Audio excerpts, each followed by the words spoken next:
sure. There was a battle of unbeaten teams going into Week 4. The Tampa Bay Buccaneers hosting the Philadelphia Eagles. The Eagles had had a difficult time of late in Tampa. They were embarrassed in the postseason from the 2023 season. That resulted in those images of Jeffrey Lurie with the combined look of despair and disgust and amazement that his team lost 32-9 last year.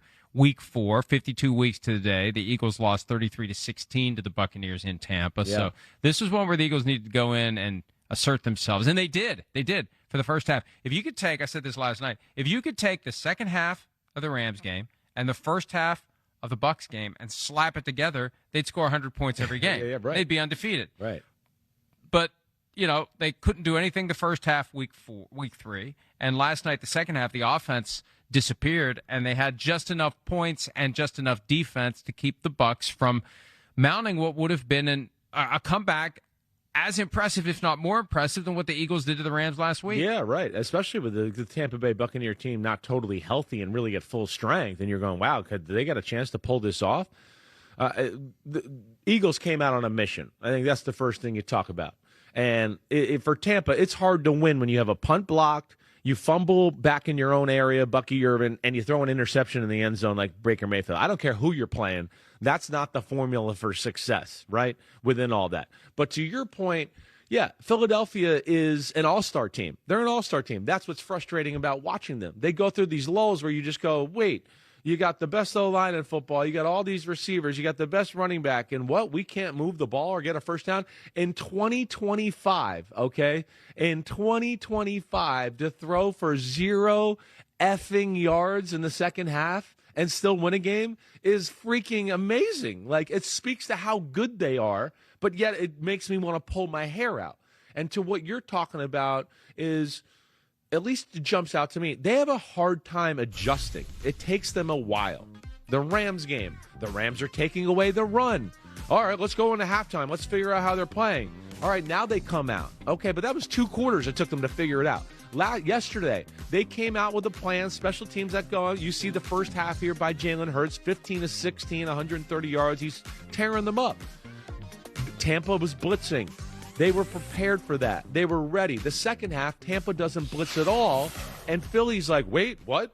We prepared for you to blitz. Guys, blitz. We want you to blitz. We got all these cool plays. And, Tampa's like, no, you've already gashed us. We're going to change it up. We're not. And you don't see an adjustment by Philadelphia. That, to me, is just amazing. It's amazing, but it still speaks to the greatness of their team that they can win games when they hit little obstacles like that. And 200 yards of total offense. I don't know how small the obstacle is because we're back to where we were last year and a lot of the year before that, right. Where you wonder what's going on behind the curtain. 100%. And what are the issues? What are the relationships? Remember, Brandon Graham last year popped off about Jalen Hurts and A.J. Brown until they got him with PR and he crafted the talking points and he read from the prepared statement, hostage video. I was wrong yesterday when I said I should not have spoke about my teammates. These are my words. I am not being forced to, what's this word? I'll say them. So Jalen Hurts in the locker room after the game, and this comes from the reporting of Jeff McClain of the Philadelphia Inquirer. Jalen Hurts didn't want to talk about the second half. Yeah. What went wrong? Execution. More specific question, what went wrong? Execution. So it's like, don't bother. Yeah. He's not going to talk about it. A.J. Brown declined to talk to reporters, which is a no-no, which sets the stage for fines and issues and problems. He said to a reporter, I'm about to walk out of here, meaning he's leaving, he's gone. Not that he's about to walk out of Philly for good. But then came the tweet just minutes after he refused to be interviewed and said to a reporter, I'm about to walk out of here. He quoted the Gospel of Mark, chapter 6, verse 11. If you're not welcome, not listened to, quietly withdraw, don't make a scene, shrug your shoulders, and be on your way.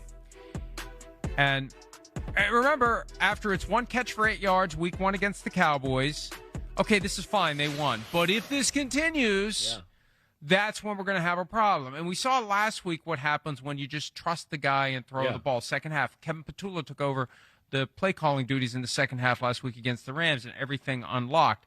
And yesterday, again, here we are now. Yeah. And Nick Sirianni's got something he's got to iron out. Definitely. And they got to figure this out because the kind of thing that can linger can be a problem. And you got to get these guys on the same page and keep them on the same page. Two strong personalities, two important players to the team, and they're 4-0, but you've got these questions. You've got these questions as the Eagles move forward and try to build on it and keep distance and really take command. They're in position now because the Packers have fallen off a bit, 0-1-1 the last 2 weeks. The Eagles are in position to take command the same way the Bills are in position to take command of the AFC. Yeah. And they can't have this other stuff. They got to get this worked out. No, they're not even playing their best football. That's what's incredible. They're 4-0. I think what we all sit here and go, is it sustainable to keep doing this with these lulls like you're talking about, without getting Saquon Barkley really going, A.J. Brown, Devontae Smith?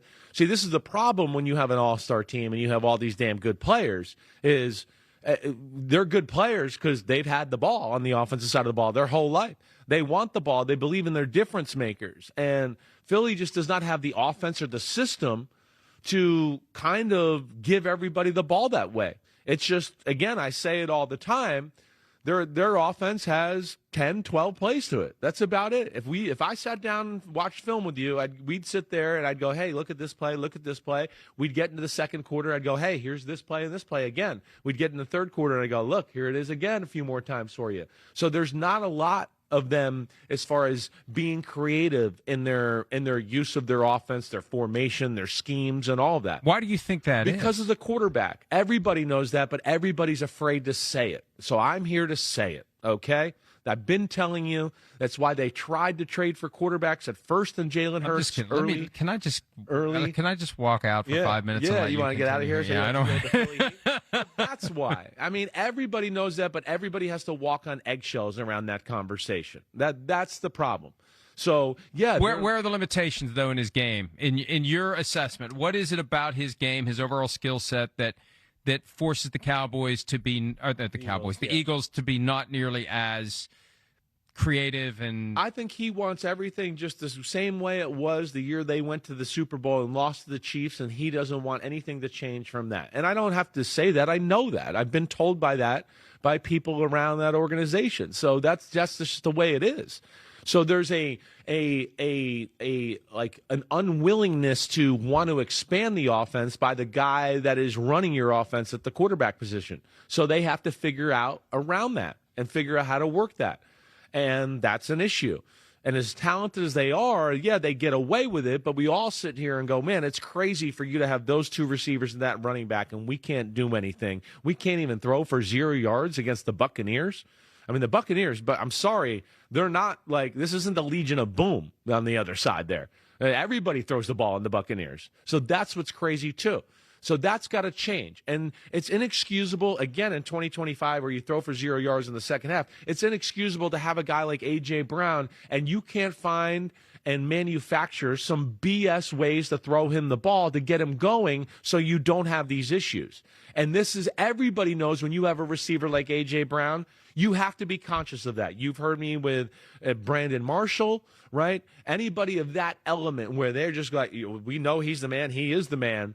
You got to get them the ball because those guys can get volatile in a hurry. Here's the question as it relates to yesterday's game. Because week 1 against the Cowboys, it was 1 target, 1 catch, 8 yards. It was on a second down play, and Nick Sirianni tried to go glass half full. Well, it was a key gain that made the third down makeable, and that iced the game. So it was a big contribution. It was the greatest 7-yard play we've ever seen. We've never had a more important play on 2nd and 10 in the history of the franchise.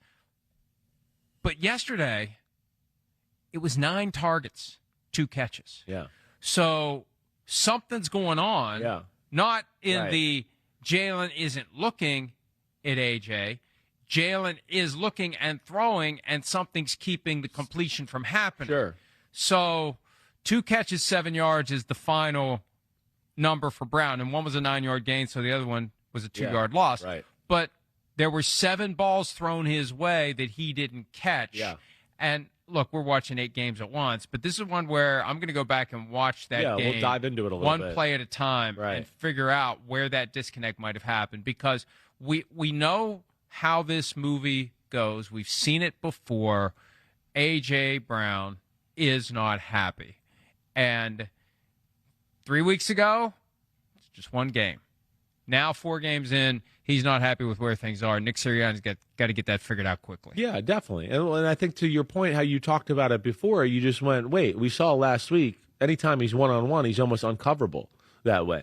But, yeah, at times they're predictable. Like I said, not at times. They're predictable on offense. Their route tree's predictable.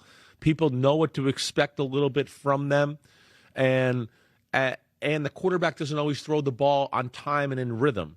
And that all can lead to some of the issues they have there. They're a phenomenal football team, we know. But can they keep skating by like this, playing offense like this against the better quality teams in the NFL? I say no as the season goes on. Like, if they play like they did against the Rams last week and they play the Rams again in December, the Rams are not going to miss and mess up some of those plays further down the line when we've had enough games and experience this year to capitalize and work out some of the kinks that we were having issues with. So that's where they got to get it figured out, because we know they're a team that can win the Super Bowl. They're the most talented team in the league, but right now, yeah, there's some disconnect on that offensive side. They have the Broncos coming to Philly week 5. Broncos play tonight, so the Eagles get a little benefit of the short week, and then it's at the Giants, at the Vikings, and the Giants again before the bye. So they've got some opportunities to get things right going into the bye. 2 games against the Giants, so not as easy as it may have appeared before yesterday. We'll be talking about that later in the program. Hi, it's Mike Florio. Thanks for watching PFT on YouTube. Hit subscribe for the latest news and analysis from Pro Football Talk.